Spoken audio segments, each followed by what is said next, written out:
Assalamualaikum warahmatullahi wabarakatuh. Selamat siang semuanya. Perkenalkan, nama saya Najwa Aprilia. Nah, pada hari ini saya akan membahas kita akan sama-sama membahas materi tentang sejarah Pancasila dan juga perumus Pancasila. Nah, jadi tolong disimak baik-baik sampai akhir. Pertama-tama, saya tampilkan dulu poster yaitu sejarah perumusan Pancasila. Nah, ini tuh seperti rangkuman singkat yang akan nanti saya jelaskan di slide selanjutnya. Jadi ini bisa dilihat dulu seperti rangkuman singkat, apa sih sejarah perumusan Pancasila, siapa saja tokohnya yang merumuskan. Nah, jadi BPUPKI merupakan Badan Penyelidik Usaha-Usaha Persiapan Kemerdekaan Indonesia yang mengadakan sidang untuk membahas dasar negara. Nah, tokoh yang mengusulkan perumusan itu yaitu Muhammad Yamin, Dr. Supomo, dan Insinyur Soekarno. Kemudian,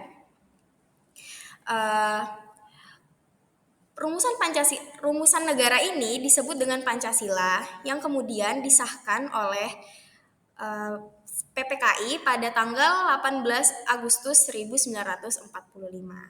Bagaimana sejarah lengkapnya? Mari kita simak di slide selanjutnya.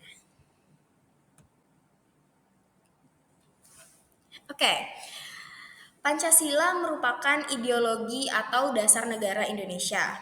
Pancasila dalam kedudukannya sering disebut sebagai dasar filsafat atau dasar falsafah negara. Pancasila merupakan suatu dasar nilai serta norma untuk mengatur penyelenggaraan negara. Sebagai dasar negara, tentunya Pancasila merupakan suatu sumber nilai, norma, serta kaidah baik moral maupun hukum negara.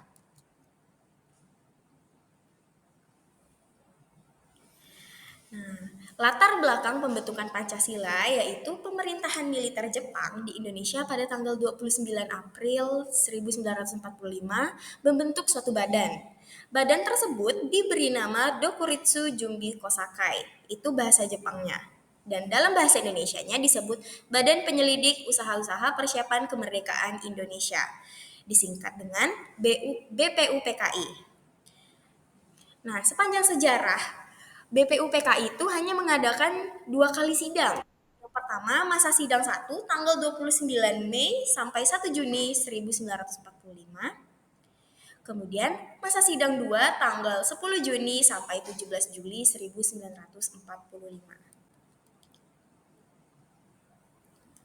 Nah, BPUPKI telah membentuk beberapa panitia kerja yang diantaranya ialah panitia perumus dengan 9 orang anggota, bukan 9 orang anggota, maksudnya 9 orang yang terdiri dari 1 ketua dan 8 orang anggota.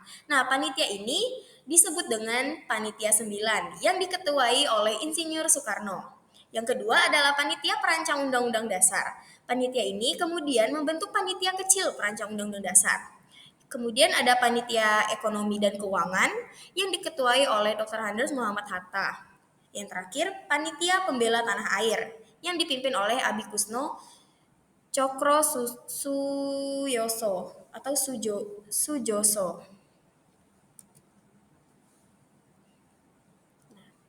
Masa persidangan BPUPKI dimulai pada tanggal 29 Mei 1945 sampai dengan 1 Juni 1945. Pada masa persidangan dikemukakan nih oleh beberapa pendapat tentang dasar negara. Dari tokoh-tokoh yang tadi sudah kita tahu di awal, yang ada 3 tokoh itu, dari Muhammad Yamin, Dr. Supomo, hingga Insinyur Soekarno, mereka masing-masing mengemukakan pendapat satu sama lain. Nah, pendapat yang pertama disampaikan oleh tokoh perumus Pancasila yaitu Muhammad Yamin. Apa sih pendapat yang dikemukakan oleh beliau? Nah, Muhammad Yamin mengusulkan dasar negara Indonesia secara tertulis dan lisan. Usulan tersebut disampaikan pada tanggal 29 Mei 1945. Berikut ini merupakan usulan lisan yang disampaikan oleh Muhammad Yamin. Yang pertama ada pri kebangsaan. kedua peri kemanusiaan, yang ketiga peri ketuhanan, yang keempat ada peri kerakyatan, dan yang kelima ada kesejahteraan rakyat. Selain itu, ada juga usulan tertulis yang disampaikan oleh Muhaimin, yaitu yang pertama, ketuhanan yang Maha Esa. Yang kedua, kebangsaan persatuan Indonesia. Yang ketiga, rasa kemanusiaan yang adil dan beradab. Keempat, kerakyatan yang dipimpin oleh hikmat kebijaksanaan dalam permusyawaratan perwakilan. Yang kelima, keadilan sosial bagi seluruh rakyat Indonesia. Nah, itu tadi merupakan usulan dari tokoh Muhammad Yamin mengenai dasar negara. Kemudian ada tokoh kedua yaitu Supomo.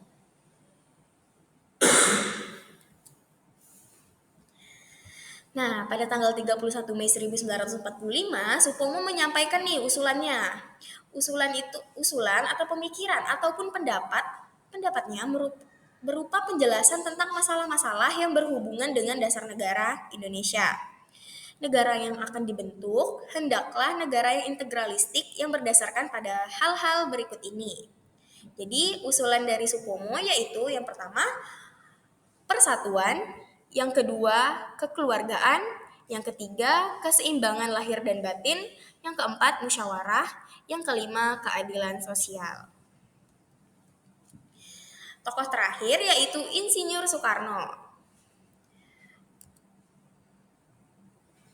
Nah, pada tanggal 1 Juni 1945, Soekarno memberikan usulan berbentuk filosofi Grondslag atau ya bisa dilihat sendiri kata-katanya, yakni fundamen atau filsafat atau pikiran, jiwa hasrat yang sedalam-dalamnya.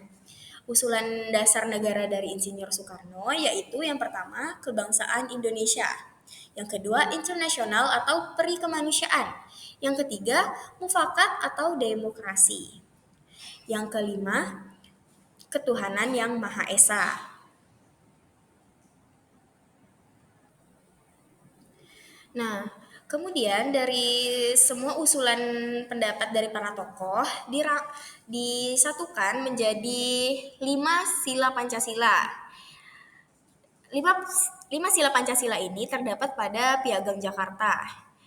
Berikut isi dari 5 sila tersebut. Yang pertama, ketuhanan dengan kewajiban menjalankan syariat Islam bagi pemeluk-pemeluknya. Yang kedua, kemanusiaan yang adil dan beradab. Yang ketiga, persatuan Indonesia. Yang keempat, kerakyatan yang dipimpin oleh hikmat, oleh kebijaksanaan dalam permusyawaratan perwakilan. Yang kelima, keadilan sosial bagi seluruh rakyat Indonesia. Nah, dari 5 sila tersebut, ada beberapa tokoh perwakilan dari Indonesia Timur yang menyatakan keberatan dengan sila pertama dalam rumusan tersebut.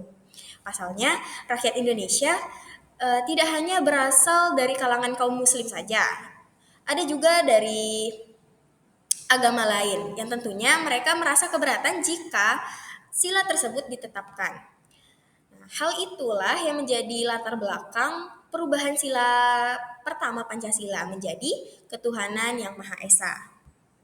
Nah, Pancasila ditetapkan sebagai dasar negara oleh PPKI pada tanggal 18 Agustus 1945 pada sidang pengesahan Undang-Undang Dasar 1945.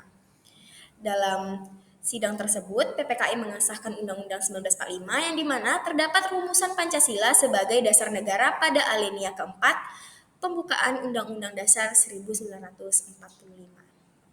Mungkin itu saja yang dapat saya sampaikan. Semoga bermanfaat bagi kita semua. Terima kasih telah menyimak sampai akhir. Wassalamualaikum warahmatullahi wabarakatuh. Sampai jumpa di video-video berikutnya.